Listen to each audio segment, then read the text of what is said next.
there are so many factors that are actually predisposed to obstetric fistula, which is like a delay to get to the hospital in time for a cesarean section to be performed by a qualified doctor.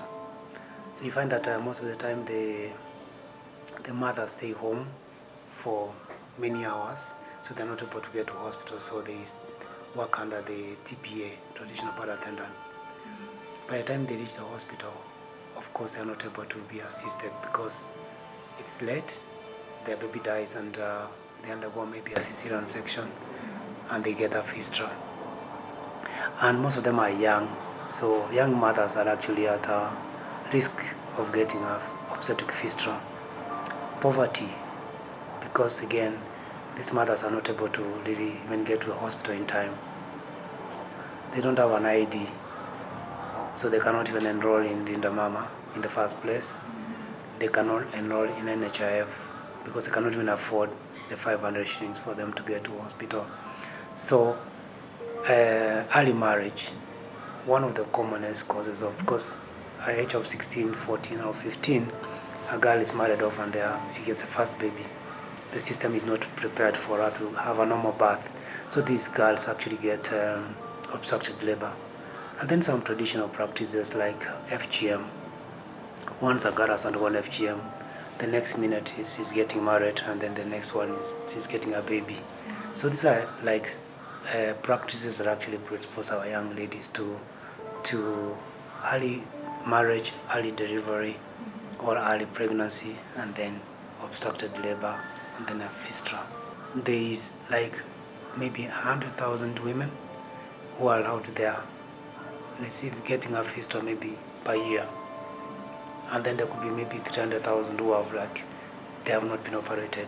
They are actually awaiting surgery.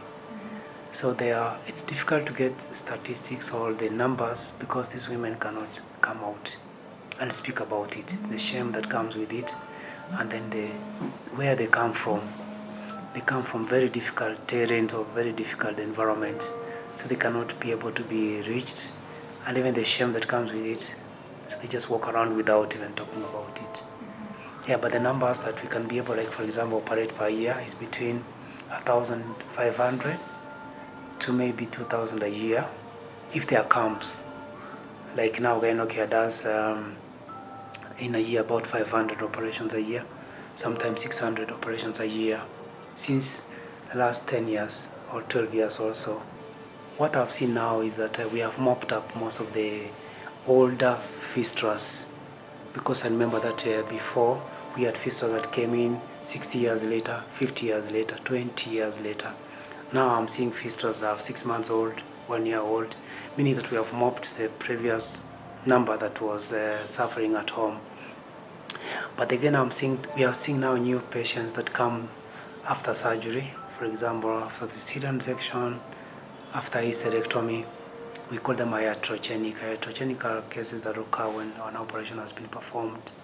So we still have a long way to go, because now when obstructed labor has been managed to some extent, and then we have now patients coming in after surgery, then it comes in that we need to re-energize ourselves to terms of training our doctors now, so that the number of fistulas that occur after surgery is actually minimized.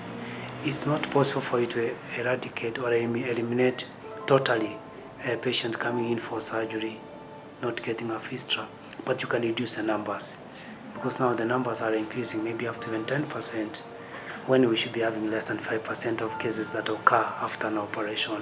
A patient has gone for a hysterectomy because of fibroid, a patient has gone in for a cesarean section, and that patient gets a fistula. That number should be reduced to less than 5%. But now we are at 10%, other countries in the region maybe 25%. I think we need to reduce it to 5% so that fistulas can be eradicated in general. The trouble has been that we have kind of a stigma, even from our own doctors, in terms of fistula care. First of all, this condition is thought to be complicated. So the fear to do it comes in. Then I think getting a patient to pay for this operation is almost impossible. 90% of patients who come to Gynocare, for example, or maybe even more than 90%, cannot pay for the cost of the surgery because they are Either they are very poor, they don't even have an ID, they don't even have an insurance, NHIF, for them to pay for the cost. So they cannot raise money even to pay for the doctor, money to pay for the hospital. We rely on well-wishers fundraising to raise money for our Fistula work since 2011 when we started doing Fistula work. So there is a stigma among even our own colleagues about how difficult the procedure is, and also these patients are not able to pay anything. So that also stigmatizes them not to get access to healthcare. And then there is also continuity. When doctors get trained, you find that they have just left. They don't continue practicing, and then we worry, why do doctors get trained and then they just stop. They don't operate. The Gynocare started way back in 2011, and we have been working for the last 10 years or more than 10 years. And we are located here in Eldoret, Uasin County, and basically the main hospital is based at Uganda Road, opposite Pipeline, Huruma or Mutimoja. And then we have a sister facility in the center of the town called Gynocare Avenue Hospital.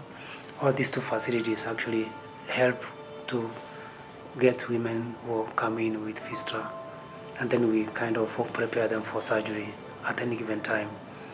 And fistula surgery in Gynocare is free of charge.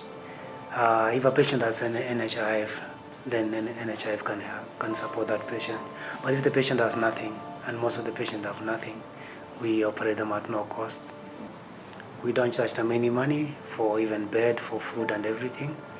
Remember, fistula surgery patient overstays in the hospital maybe 2 months, some say 1 month. Within all that time, we don't charge them anything. For the young ladies whom we discover they can go to school or they can do vocational training, we even have a program called Beyond Fistula. We put them through that program at no cost again, so they are able to be empowered, given that during their fistula period, they did not do anything. They were worried of going into the church, going to any social function, going to college, going to school.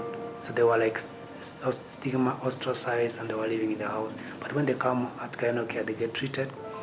During their treatment, when they feel better, we train them now. We try to see where they can go.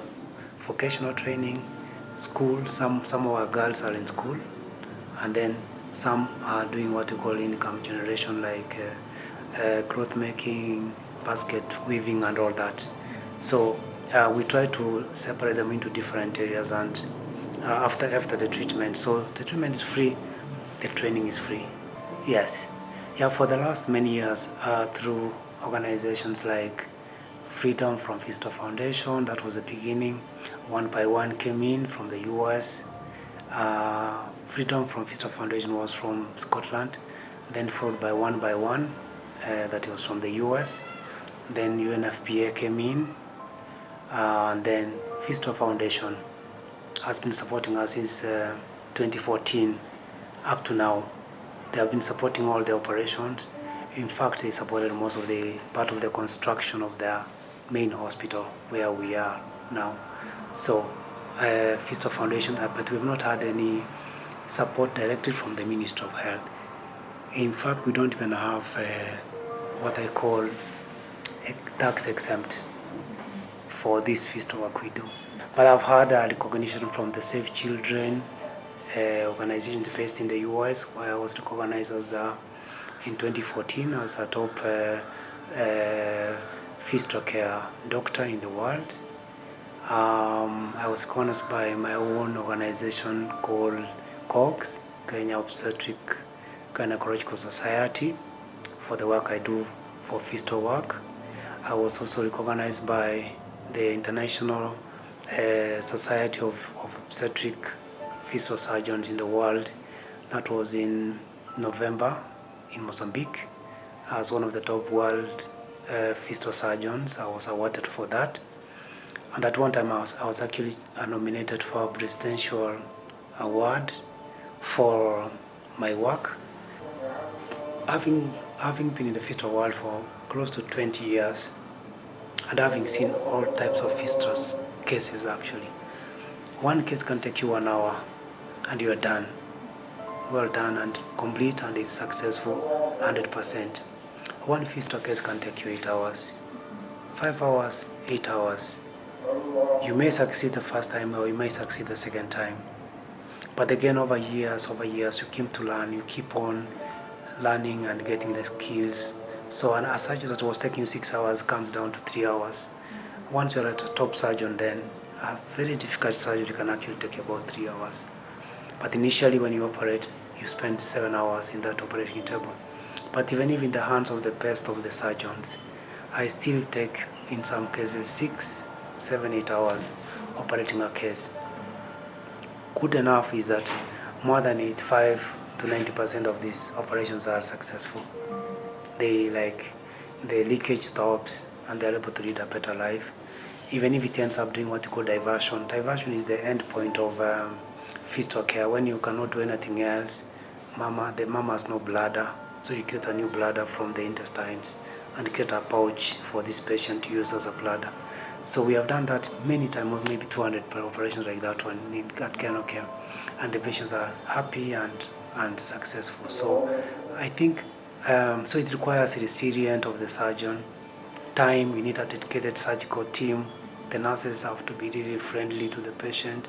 The anesthetist has to be there, very friendly to the patient, and also the social care workers are really very critical, because now these are the ones who help this patient recover after this very long surgery.